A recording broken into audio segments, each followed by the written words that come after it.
እንደተናደድኩ መጀመሪያ እንድታውቂኝ እፈልጋለሁ። እኔና አንቺ በጣም የተግባባን ውስጥ ለውስጥ ምናምን የተናበብን ነገር መስሎኝ ነበር። ስለዚህ የሆነ ነገር ሀፕን ቢያደርግ በቤተሰቦቻችን መሀል ጉዳዩን ማዳመጥ ነው የሚያስፈልገው ወይስ ወገን መያዝ ነው? ያ ወደ መጣሽበት ይቅርታ አልሽኝ፣ ጨርስን ትወጫለሽ። ቤቴ ከቤቴ ነው የምወጣው። ለማባሽ ቤት ተናገር። በቃ ባርኪ፣ በቃ ይቅርታ አልኩሽ። እዚህም ትሆኛለሽ፣ እኔም ተኝ። ተስማማ?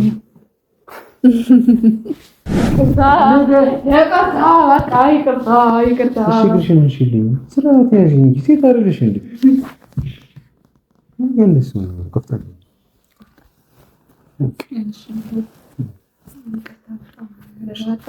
ችግር የለም። ያው የሆነውን ነገር የተከናወነውን ነገር በሙሉ ተመልክቼዋለሁ። ናፍቀኸኝ ነው የመጣሁት።